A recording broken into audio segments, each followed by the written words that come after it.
हमने 46 क्वेश्चंस कर लिए थे। आज हम 47 क्वेश्चन से चालू कर रहे हैं। कल हमने कितने क्वेश्चंस कर लिए थे? 46 क्वेश्चंस हमारे पूरे हो गए थे। आज हम 47 क्वेश्चन से स्टार्ट कर रहे हैं। देखो 47 क्वेश्चंस में क्या पूछा गया है। ये मॉडल पेपर आज हमारा 3rd हो जाएगा। इसके जरिए मैं आपको बताना चाह रही हूँ कि किस तरह से हम अपनी RPSC first grade Hindi subject की तैयारी कर सकते हैं। तो जो निबंध लगे हुए हैं वो 2 निबंध लगे हुए हैं। इसमें से मैंने शिरीष के फूल में से क्वेश्चन लिया है। संस्कृत साहित्य में शिरीष के फूल को क्या माना गया है? कठोर माना गया है, कोमल माना गया है, कांटेदार माना गया है या सुगंधित माना गया है? तो संस्कृत साहित्य में शिरीष का जो फूल है उसको कोमल माना गया है। अगला क्वेश्चन 48 है, सही क्रम बताइए। आपको पता है हिंदी भाषा का विकास और देवनागरी लिपि का मानकीकरण स्नातकोत्तर पाठ के सिलेबस में लगा हुआ है, तो ये पूछा जा सकता है। तो सबसे पहले कौन सी भाषा आती है? संस्कृत। संस्कृत भी कितने प्रकार की है? 2 प्रकार की, वैदिक संस्कृत और लौकिक संस्कृत। सबसे पहले कौन सी आई थी? वैदिक संस्कृत। फिर उसके बाद कौन सी आई थी? लौकिक संस्कृत। लौकिक संस्कृत के बाद कौन सी आई थी? पाली आई थी। कौन सी आई थी? पाली। पाली के बाद किसकी आई, कौन सी भाषा आई थी? प्राकृत आई थी। और प्राकृत के बाद क्या आई थी? अपभ्रंश। अपभ्रंश से अबहट, जिसको कि पुरानी हिंदी भी कह सकते हैं। और फिर आधुनिक हिंदी भाषा का निर्माण हुआ था। तो सही क्रम बताना है। तो वैदिक संस्कृत, फिर लौकिक संस्कृत, फिर पाली, प्राकृत, अपभ्रंश और हिंदी। तो ये सही क्रम है। ये गलत है क्योंकि लौकिक संस्कृत पहले नहीं आई थी, पहले वैदिक संस्कृत आई थी, पाली पहले नहीं आई थी। ये भी गलत है। तो सही क्रम क्या हो जाएगा? वैदिक संस्कृत, लौकिक संस्कृत, पाली, प्राकृत और अपभ्रंश। ये सरल क्वेश्चन है लेकिन फिर भी गलत हो जाता है। क्यों गलत हो जाता है? प्राकृत और पाली में हम घूम जाते हैं। हमको लगता है प्राकृत पहले आएगा या पाली पहले आएगा। तो आपको याद रखना है कि पाली पहले आएगा, उसके बाद प्राकृत आएगा। ये तो सबको याद रहता है कि संस्कृत भाषा पहले थी। तो वैदिक संस्कृत, लौकिक संस्कृत, फिर पाली, फिर प्राकृत, फिर अपभ्रंश और फिर आधुनिक हिंदी भाषा का निर्माण हुआ था। अगला क्वेश्चन 49 है, चौथा सप्तक के एकमात्र कवि जिनका संबंध राजस्थान से रहा है।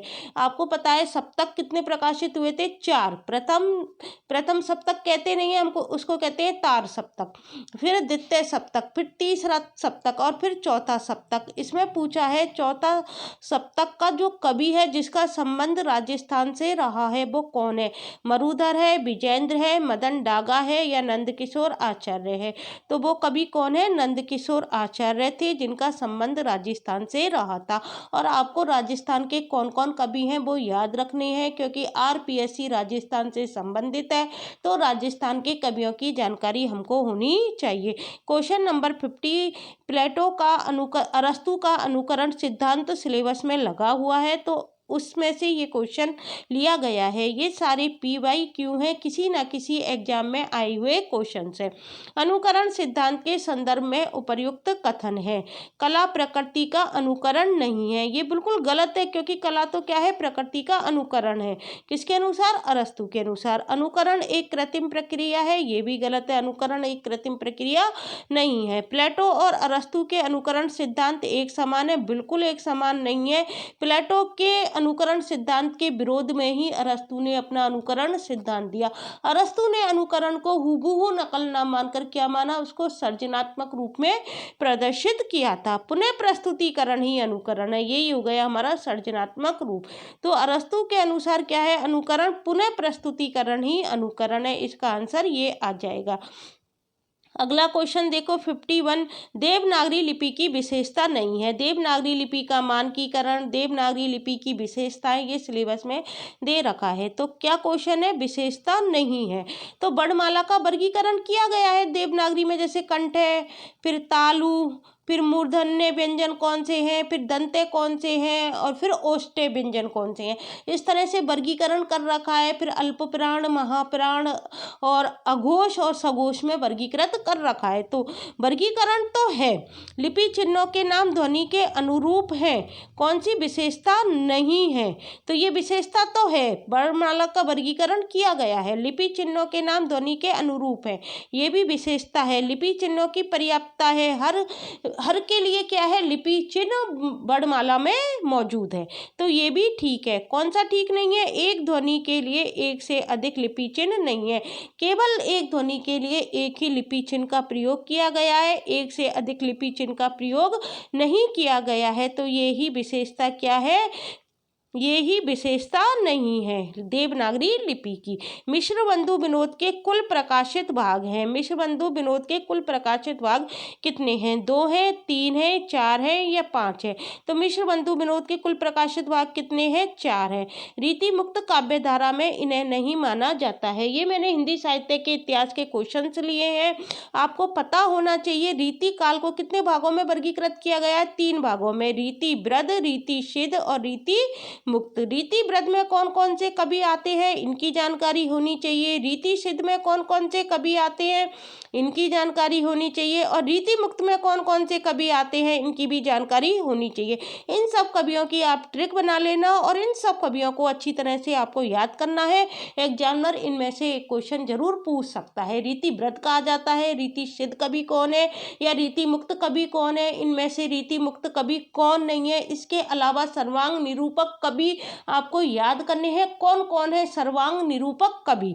तो देखो रीति मुक्त काव्य धारा में इन्हें नहीं माना जाता है। देख घनानंद तो रीति मुक्त काव्य धारा में आते हैं, ठाकुर आते हैं, बोधा आते हैं, कौन नहीं आते हैं, पजनेश नहीं आते हैं। कौन नहीं आते हैं, पजनेश। अब अगला क्वेश्चन है, देखो तुलसीदास की रचना नहीं है। आरपीएससी फर्स्ट ग्रेड के सिलेबस में विशेष कवि दे रखे हैं। इसमें देखो आपको मीरा के बारे में संपूर्ण जानकारी याद करनी है। इसके अलावा आपको सूरदास के बारे में जानकारी याद रखनी है, तुलसीदास के बारे में संपूर्ण जानकारी है और शायद जहाँ तक मुझे याद है नंददास भी दे रखे हैं। तो तुलसीदास की रचना कौन सी नहीं है, रामलला नहुचु तुलसीदास की है, पार्वती मंगल तुलसीदास की है, जानकी मंगल तुलसीदास की है, राम रचा स्रोत किसकी नहीं है, तुलसीदास की नहीं है। आप मुझे कमेंट्स करके बताना है ये किसकी रचना है, राम रचा स्रोत किसकी रचना है, इसका आंसर मुझे आप कमेंट्स बॉक्स में दोगे। अब अगला क्वेश्चन देखो, सतगुरु सवान को सगा में सवान क्या है।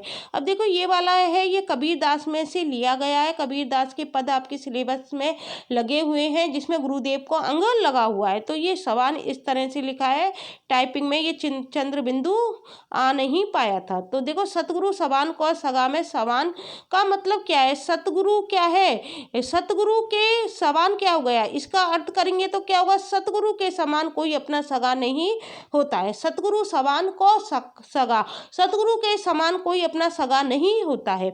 तो क्या अर्थ निकल गया, समान। सर्वांग नहीं निकला, सांग नहीं निकला, नियम नहीं निकला, क्या अर्थ निकला इसका, सतगुरु के समान कोई अपना सगा नहीं होता है। क्वेश्चन नंबर 56 है, विट्ठलनाथ के शिष्य माने जाते हैं। अब आपसे पूछा गया है विट्ठलनाथ के शिष्य कौन है, तो आपको अष्टछाप के बारे में संपूर्ण जानकारी होनी चाहिए। अष्टछाप की स्थापना कब हुई थी, 1565 में हुई थी। किसने की थी, विट्ठलनाथ ने की थी। कितने कवि शामिल हैं, 8 कवि शामिल हैं और 4 बल्लवाचार्य के शिष्य थे और 4 विट्ठलनाथ के शिष्य थे। तो बल्लवाचार्य के शिष्यों के चारों नाम आपको याद होने चाहिए, विट्ठलनाथ के चारों शिष्य आपको पता होनी चाहिए। तो देखो क्वेश्चन क्या है, विट्ठलनाथ के शिष्य का नाम पूछा गया है। तो कुंभनदान किसका है, कुंभनदास बल्लवाचार्य का शिष्य था। सूरदास किसका था, बल्लवाचार्य का। कृष्णदास किसका था, बल्लवाचार्य का था। लेकिन जो नंददास था वो किसका था, विट्ठलनाथ का था। क्वेश्चन नंबर 57 है, मनुष्य का मन एक समुद्र में तैरते हुए बर्फ के शिलाखंड के समान है, सिद्धांतकार कौन है। ये सिद्धांत किसने दिया था कि मनुष्य का मन एक समुद्र में तैरते हुए बर्फ के शिलाखंड के समान है। आप सोच रहे होंगे ये हिंदी में कहाँ से आ गया, ये तो मनोविज्ञान में होना चाहिए, लेकिन ये आपकी हिंदी में मनोविश्लेषणवाद सिद्धांत दे रखा है। और मनोविश्लेषणवाद सिद्धांत किस में दे रखा है, मतलब जो स्नातक के बाद जो एमए का सिलेबस आपका लगा हुआ है ना, उसमें दे रखा है मनोविश्लेषणवाद सिद्धांत। तो ये उसी में से क्वेश्चन पूछा गया है कि मनुष्य का मन एक समुद्र में तैरते हुए बर्फ के शिलाखंड के समान है। इसका सिद्धांतकार कौन है, जुंग नहीं है, एडलर नहीं है, किरकेगार्ड नहीं है, कौन है, सिगमंड फ्राइड। सिगमंड फ्राइड ने मन की कितनी अवस्थाएं बताई थी, आपको याद रखनी है। अचेतन अवस्था में क्या होता है, अर्धचेतन अवस्था में क्या होता है, ये सब कुछ मनोविश्लेषणवाद सिद्धांत सिलेबस में लगा हुआ है और इसके अलावा ये आपके मनोविज्ञान में भी काम आ जाएगा, तो इसको आसानी से आप याद कर सकते हो। क्वेश्चन नंबर 58 है, उर्मिला ने अपने यौवन को क्या कहा है। ये मैंने किस में से लिया है, साकेत में से लिया है। साकेत का विरह अंग आपके सिलेबस में लगा हुआ है, यदि मुझे टाइम मिल गया तो वो विरह अंग में आपको अच्छी तरह से पढ़ा दूंगी। उर्मिला ने अपने यौवन को क्या कहा है, आग का है, मधुमती का है, अल्हड़ का है या बालक का है। तो और बालक यदि जिसने पढ़ रखा होगा वो ही इसका आंसर सही करके आएगा कि बालक का है, नहीं तो हर कोई क्या सोचेगा यौवन तो अल्हड़ होता है तो इसको लगा सकते हैं, लेकिन इसलिए तो पढ़ना बहुत जरूरी होता है। तो यौवन को क्या कहा है, उर्मिला ने बालक कहा है। क्वेश्चन नंबर 59 देखो क्या है, डायरी में प्रतिदिन के ताज़ा अनुभव लिखे जाते हैं। बिल्कुल सही बात है, हम डायरी लिखते हैं। हम कई लोग तो ऐसे हैं जो फर्स्ट ग्रेड की तैयारी कर रहे हैं, वो अपना डेली टारगेट बनाते हैं अपनी डायरी में कि आज हमें ये करना है, कल हमको ये करना है, परसों हमको ये करना है। तो क्या है, डायरी में क्या लिखते हैं हम, प्रतिदिन के अनुभव लिखे जाते हैं। जबकि आत्मकथा में सुसमृद्ध ढंग से अतीत की घटना और अनुभव को चुनकर लिखा जाता है। जैसे मैं आत्मकथा लिखने बैठ गई, मैं अपनी स्वयं की आत्मकथा लिख रही हूँ जैसे, तो मैं क्या लिखूंगी, मेरे अतीत में क्या घटनाएं मेरे साथ घटित हुई और मेरा क्या अनुभव रहा उनके प्रति, उनको मैं चुनकर लिखूंगी। तो यहाँ डायरी और आत्मकथा में संबंध है। तो देखो दोनों बातें सही लग रही हैं कि डायरी में प्रतिदिन के ताजा अनुभव लिखे जाते हैं, बिल्कुल सही बात है, और आत्मकथा में हम क्या लिखते हैं, अतीत की घटना और अनुभव को चुनकर लिखा जाता है। तो दोनों कथन सही है, दोनों कथन गलत है ये नहीं है। डायरी का कथन सही है, आत्मकथा का गलत है ये भी नहीं है। आत्मकथा का कथन गलत है और डायरी का सही है ये भी नहीं है। तो कौन सा इसका आंसर हो जाएगा, दोनों कथन सही है। ये क्वेश्चन आया हुआ है, लक्ष्मण जब शांत पवन की तरह आमे तो उर्मिला क्या बनना चाहती है। ये मैंने साकेत में से लिया है, विरह उर्मिला का जो विरह वर्णन है। लक्ष्मण जब शांत पवन की तरह आते हैं तो उर्मिला क्या बनना चाहती है, पेड़ की पत्ती बनना चाहती है, नहीं। बांसुरी बनना चाहती है, नहीं। अग्निशिखा बनना चाहती है, नहीं। वो क्या बनना चाहती है, सुरभि समान बनना चाहती है। पवन से याद कर लेना, पवन के लिए क्या है, सुरभि समान बनना चाहती है उर्मिला। क्वेश्चन नंबर देखो 61, गीशु के अनुसार माधव की पत्नी को पुण्य कब मिलेगा। गीशु क्या कहता है कि तेरी पत्नी को पुण्य मिल रहा होगा, क्यों मिलेगा गीशु के अनुसार, क्योंकि वह भली स्त्री थी, ये कोई बात नहीं है। उन्होंने भरपेट भोजन किया था, ये कोई बात नहीं है। दोनों ने मदिरा पी थी, ये कोई बात नहीं है, क्योंकि उनकी आत्मा प्रसन्न हो रही थी। गीशु और माधव की आत्मा प्रसन्न हो रही थी, इसलिए गीशु ने माधव से कहा था कि तेरी पत्नी को पुण्य मिलेगा। तो ये क्वेश्चन पूछा गया है कि गीशु के अनुसार माधव की पत्नी को पुण्य क्यों मिलेगा, क्योंकि उनकी आत्मा प्रसन्न हो रही थी। ये कहानी आरपीएससी कॉलेज लेक्चरर में भी लगी हुई है और आरपीएससी फर्स्ट ग्रेड में भी लगी हुई है। कबीर के बीजक का भाग नहीं है। अब देखो बीजक का भाग कौन सा नहीं है, सबको याद होगा ये क्वेश्चन। कई बार तो 10 एक क्वेश्चन तो आराम से इजी आते हैं जिनको हर कोई कर लेता है। साकी, सवद और रमेनी सबको मुंह जबानी याद है, तो सतवानी क्या है, बीजक का भाग नहीं है। साकी है, सवद है और रमेनी है। अगला क्वेश्चन है, संप्रेषण क्रम का प्रथम तत्व है। आपके संचार माध्यम लगा हुआ है, वहां से ये क्वेश्चन मैंने लिया है। संप्रेषण का प्रथम तत्व क्या होता है, संदेश भेजने वाला होगा। यदि कोई संदेश ही नहीं होगा तो तुम किसके जरिए संदेश भेजोगे, संपादक क्या लिखेगा। तो इसलिए प्रथम तत्व क्या हो गया, संदेश भेजने वाला हो गया। जनसंचार की जरूरत भी जब ही पड़ती है जब कोई संदेश होगा, संदेश प्राप्त करने वाला होगा नहीं, संप्रेषण माध्यम होगा नहीं। क्या होगा, संप्रेषण क्रम का प्रथम तत्व होगा संदेश भेजने वाला। क्वेश्चन नंबर 64 है, मधुलिका ने राजा से पुरस्कार स्वरूप क्या मांगा। मधुलिका थी, उसने राजा से पुरस्कार स्वरूप क्या मांगा था, स्वर्ण मुद्राएं मांगी थी, खेत मांगा था, राज मांगा था या प्राण दंड मांगा था।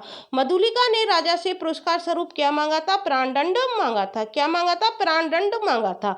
रीतिकाल की प्रमुख काव्य भाषा क्या है, ये सबको आता होगा। रीतिकाल की प्रमुख काव्य भाषा क्या है, ब्रज है, अवधी है, राजस्थानी है। क्या है, रीतिकाल की प्रमुख काव्य भाषा की गुजराती है। क्या है, ब्रज है। रीतिकाल की प्रमुख काव्य भाषा क्या है, ब्रज है। क्वेश्चन नंबर 66 है, श्री संप्रदाय के आचार्य हैं। मैंने आपको भक्ति काल के क्वेश्चन कराए थे, जब मैंने आपको बताया था कि किस तरह के क्वेश्चन भक्ति काल में से पूछे जा सकते हैं। मेरी चैनल पर प्लेलिस्ट डाली हुई है जिसमें मैंने आदिकाल पूरा करा दिया है, भक्ति काल भी लगभग पूरा हो गया है और PYQ कराए हैं सारे, जो कि सारे इम्पोर्टेंट है। मैंने आपको बताया था दर्शन इम्पोर्टेंट है, दर्शन में से एक क्वेश्चन जरूर आता है और ये भी PYQ है। श्री संप्रदाय के आचार्य कौन हो गए, कैसे याद रखोगे, श्री राम। तो कौन हो गए, रामानुजाचार्य। मध्वाचार्य का क्या है, द्वैतवाद है। निम्बार्काचार्य का क्या है, द्वैताद्वैतवाद। और शंकराचार्य का क्या है, अद्वैतवाद। तो इसके कौन हो गए, रामानुजाचार्य हो गए। क्वेश्चन नंबर 67 है, शुक्ल जी ने लाक्षणिक मूर्तिमत्ता और प्रयोग वैचित्र्य का कवि किसे कहा है। शुक्ल जी है, लाक्षणिक मूर्तिमत्ता किस में मिलती है, घनानंद में मिलती है। प्रयोग वैचित्र्य का कवि कौन है, घनानंद है। किसे कहा है, घनानंद को कहा है, आलम को नहीं कहा, ठाकुर को नहीं कहा, केशव को नहीं कहा।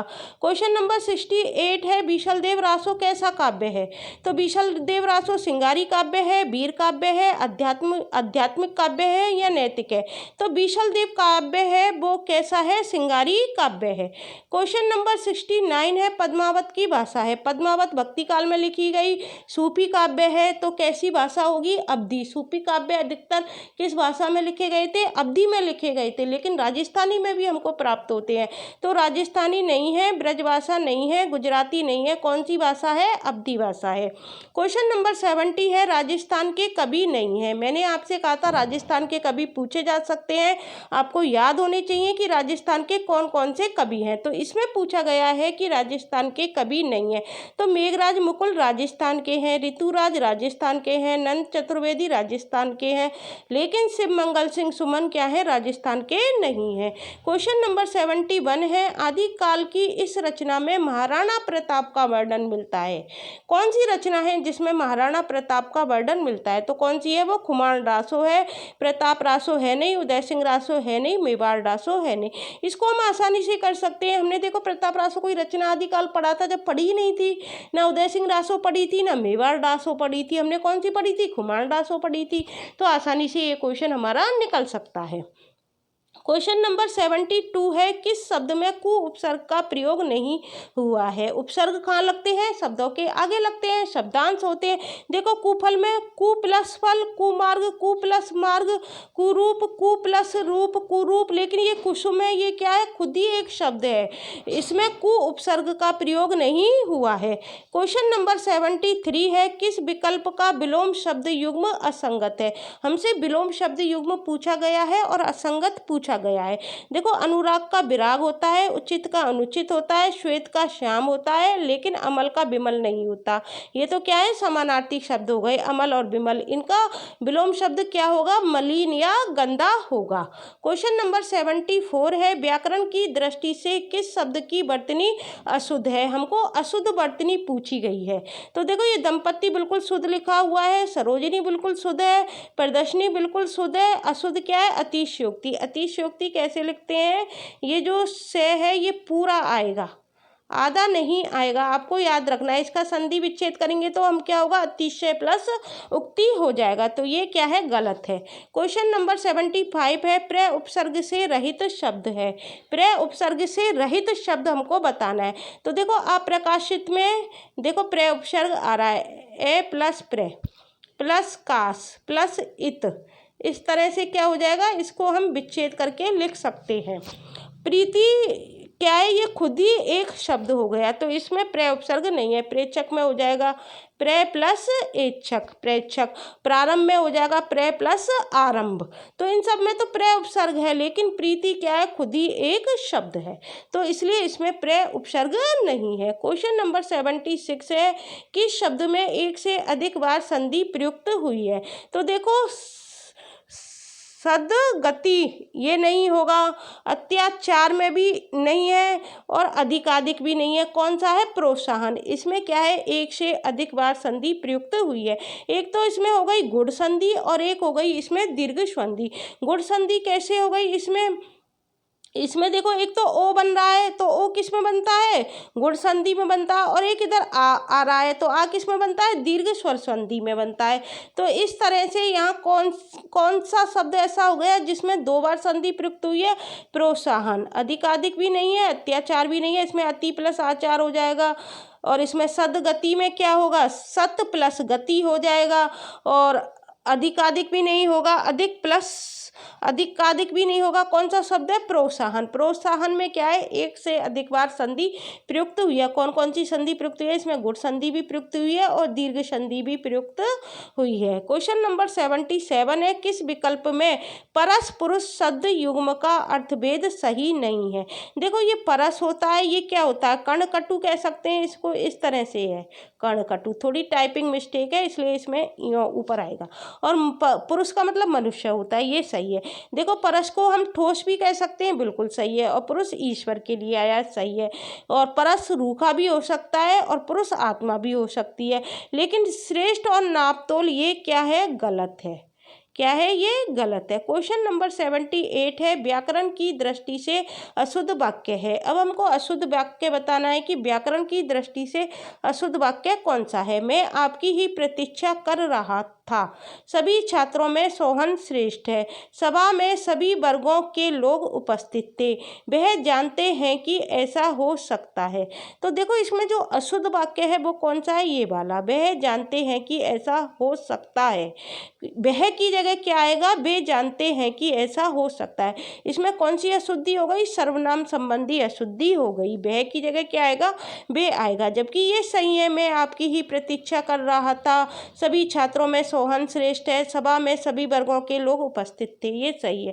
क्वेश्चन नंबर 79 है, किस शब्द में उपसर्ग का प्रयोग नहीं हुआ है? हमसे पूछा है कौन सा शब्द है जिसमें उपसर्ग का प्रयोग नहीं हुआ है। देखो हम सफ़र में हुआ है, हम प्लस सफ़र, हम उम्र में हुआ है, हम प्लस उम्र, हम वतन में हुआ है, हम प्लस वतन। लेकिन हम लोग में नहीं हुआ। हम लोग क्या है? हम लोग शब्दों में क्या है? सार्वनामिक विशेषण का प्रयोग हुआ है। तो आज मैंने आपको 79 क्वेश्चन पूरे करा दिए हैं। आशा करती हूँ आपको समझ में आ गए होंगे। इसी तरह से मैं आपको कल 80 से लेकर 100 क्वेश्चन कराऊंगी। मतलब कल आपको 21 क्वेश्चन और करा दूंगी। इससे आपको आइडिया लग जाएगा कि पेपर इस तरह से मतलब पूछा जा सकता है। फिर हम क्या है? टॉपिक के अनुसार क्वेश्चन करेंगे। इस तरह से मेरी टेस्ट सीरीज आपके लिए रहेगी। हम कैसे चलेंगे? टॉपिक अनुसार। संधि का तो मैं आपको सबसे बाद में कराऊंगी, क्योंकि संधि में क्या है? टाइपिंग करने में बहुत टाइम लगता है। समास, उपसर्ग और प्रत्यय की कल मैं आपके लिए वीडियो लेकर आऊँगी। कल तो हम 100 तक इसको पूरा कर लेंगे। 100 क्वेश्चन तो कम से कम होने चाहिए, या 100 से आगे भी करा सकती हूँ। नहीं तो फिर हम क्या है? टॉपिक के अनुसार अपनी टेस्ट सीरीज करेंगे। संधि वाला मैं आपको सबसे बाद में कराऊंगी, क्योंकि टाइपिंग में प्रॉब्लम आती है। समास, उपसर्ग, प्रत्यय वाला टॉपिक कराएंगे। फिर एक दिन हम विलोम शब्द ले लेंगे और पर्यायवाची शब्द ले लेंगे, और भी जो लगे हुए हैं सिलेबस में शब्द युग्म ले लेंगे। इस तरह से चलेगी। फिर एक दिन हम जनसंचार के प्रमुख माध्यम ले लेंगे। एक दिन हमारी टेस्ट सीरीज किस पे रहेगी? कविता, कहानी, वार्ता, रिपोर्टाज। एक दिन टेस्ट सीरीज पूरा अलंकार पे ले लूँगी मैं आपको। एक दिन पूरा छंद पे ले लूँगी। इस तरह से मेरी टेस्ट सीरीज आगे आपके लिए जारी रहेगी।